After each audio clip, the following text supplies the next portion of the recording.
The other thing that is kind of somewhat along those lines is I always try to get a big picture of the world and what we're doing. And it's like I can hold almost everything, but then there's I don't even know what I'm asking. There's just some things that I guess on the smorgasbord, I go, that thing. People are still killing whales and killing each other and molesting kids. And somehow that balance of not putting my attention to it, then I think, well, that's somehow, I'm saying that that's okay. Here's the thing. It's the quandary between doing something about something. So many say if you don't do something about something, then things don't change. And putting my head in the sand, which might feel better to me, but doesn't feel like it's helping humanity in the way that it should. And what we are saying to you is, as you see things not wanted, and you feel that feeling that you described as you see it, and within that you feel a rocket of desire within you that things be differently.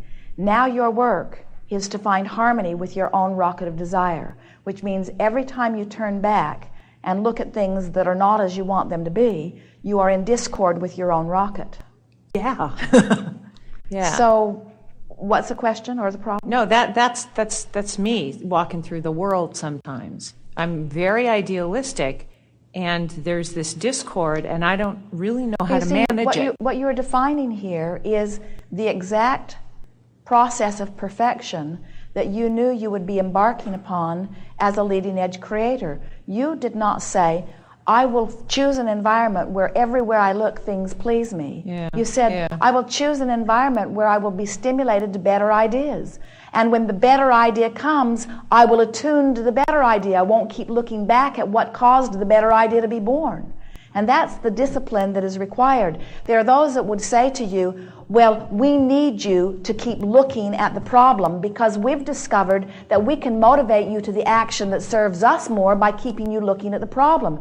You're more likely to give us your money to support our organization, or you're more likely to give us your money in order to keep our dream afloat. And that keeps the problem going. If we can keep you aggravated about all of this. And what you're wanting to say is, I felt the aggravation, I felt the rocket of desire, I asked the universe on your behalf for a resolution. I know that when anyone asks, the universe always answers, so help's on the way, and I'm going to do my best about helping us all to receive the help that is on the way by holding myself in vibrational harmony with the signal that I have identified. Oh, that is creating at its best, you see. And there are so many well-meaning people who see the contrast, give birth to the rocket of desire, feel it powerfully, shout it to the universe is answering, and then they're campaigning against what's wrong, holding themselves apart from the solution. So even though solutions are happening all over the world, they never have access to them because they are vibrationally so different from the solutions that even though they're happening, they never get to see a glimpse of them. You see. It's sort of like coming into a new town. You've been hearing about this beautiful little city on another continent, and you go there, and the day that you get there, it has been raining, and the sewers are sort of overflowing, and when you step out of your taxi, the first thing you see is something unpleasant, and then you say, so this is what I've been waiting for? And we say, this is only a part of it. Now you can get stuck there. If you make your decision that this is what this is, then the universe will deliver only these kinds of experiences to you everywhere you go. And you say, well, how did I get here? I wasn't thinking about that. How did I get here? And we say, wherever you are is a vibrational match to what you have been thinking, but now you have the opportunity to choose something new. So you say, well, I would like to see some more uplifting parts of this city. And then you say, like, I've heard it's like this, and I've heard it's like this, and I've heard it's like this. And you spend some time, even though you're standing there with sewage around your ankles, I've heard it's like this. You have to find vibrational harmony with where you want to be before the universe can yield it to you, you see. We wouldn't attempt in any way to try to convince you that there are not things that are happening in your world that you don't want to happen in your world.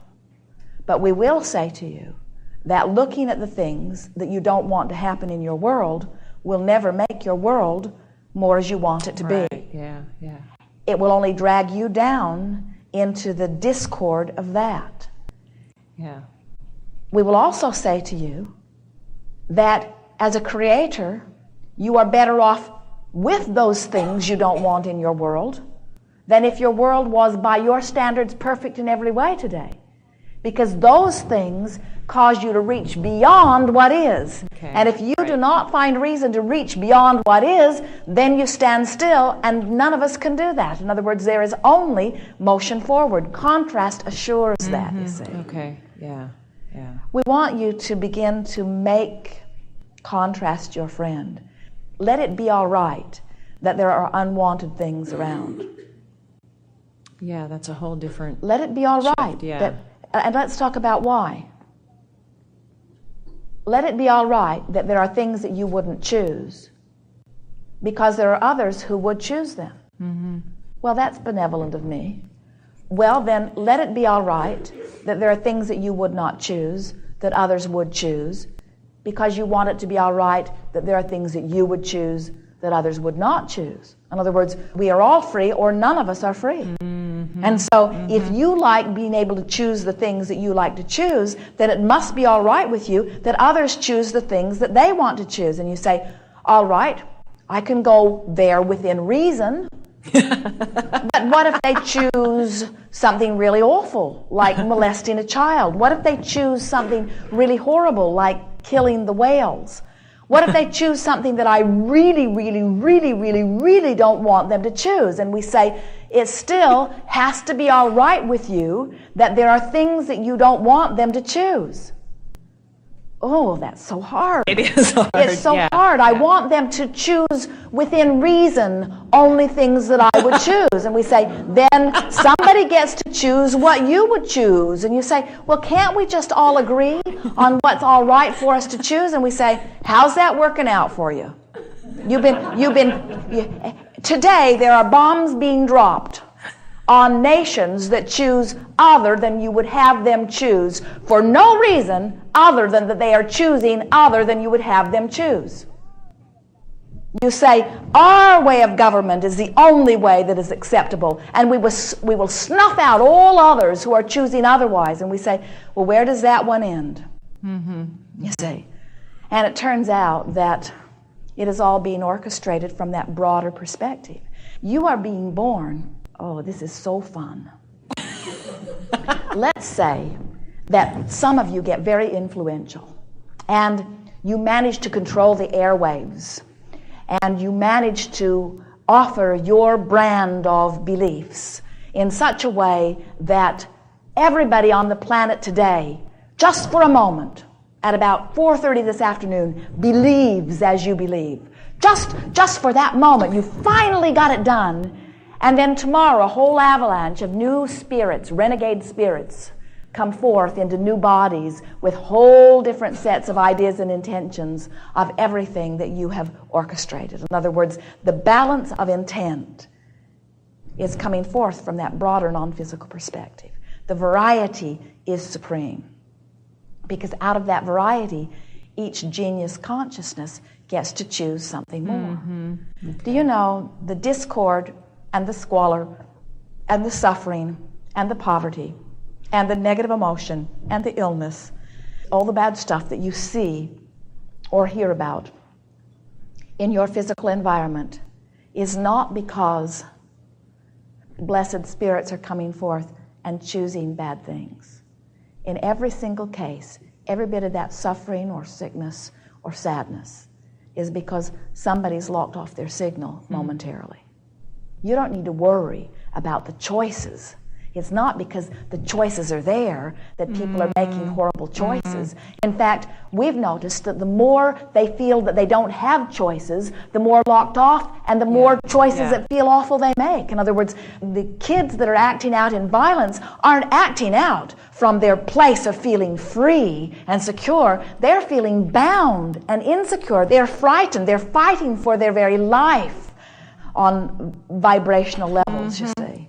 And so it doesn't take very many, like those of you here, to lie in your bed, acknowledge some violence that you worry about, acknowledge it, and feel the discomfort of it, and then feel the rocket of desire burst forth that your children and children like them have lovely environments to grow up in. And then as you reach for thoughts in the next 30 days that cause you to lock onto that feeling, you would be amazed at the power of influence that effort of one individual provides. Okay. You didn't come to this world because it is broken and it needs fixing. You came to this world because it is fantastic and you wanted to be here. And then when you get here, when you start finding fault with parts of it that don't please you, you sort of negate the balance that you knew would be there that you chose to begin with, you see. That's why we want you to begin relaxing and allow everything to be okay for a while. Begin saying, as we said to Jerry, the first 2,000 questions that he asked, or nearly so, well, that's not your work. Well, that's not your work. Well, that's not your work. Well, that's really not your work. Well, don't worry about that. That's not your work. Well, that's really not your work. Well, that's not your work. Well, really, that's not your work. And then pretty soon you come around to, well, then, what is my work? And we say, your work is to joyously choose thought, word, and action that feels good while you choose it. And you say, well, that doesn't sound like enough justification for this life experience. How will I separate myself from the others? How will I stand out? How will I become the leader of the pack? How will I get the most stars on the chart? How will I excel? The other day we asked a group, we said, does it bother you that source energy adores 100% of your population? How do you feel about that? Source energy adores, not just tolerates, not just allows. Source energy adores. We're crazy about. We eat you up, 100% of the population. Some were irritated at the idea because they've been working very hard to be virtuous and praiseworthy. And it's irritating that those not working nearly as hard are still adored. And we say there's really something in there for you. In other words, when you reach this place that it's all right with you, that everything's all right, then you have no reason ever again to lock off your signal. Now, that doesn't mean you don't have preferences, but when you no longer are condemning or pushing against, negating, trying to remove something, then you're no longer a vibrational match to it, and then only well-being can be your experience. And through the power of your example, your children will discover the same. In fact, your children already know it. They try to tell you. Haven't you heard them? Mom, it's all right. Really, it's all right. Don't make a big deal out of this. It's all right. It didn't mean anything. It's all right. You hear this from these little teachers, and you say, it is not all right. It is not all right. This was a wrong thing that happened. And I'm going to make a big, hairy, uncomfortable deal about this for the rest of the time that we're together. And they say, well, I thought it was all right. It seemed all right. Maybe it's not all right. As they pick up their first locked off feeling. And innately they know it can't be right because it doesn't feel good. Feel right, yeah. But with enough coaching, and the other day, Jerry and Esther had an interesting experience.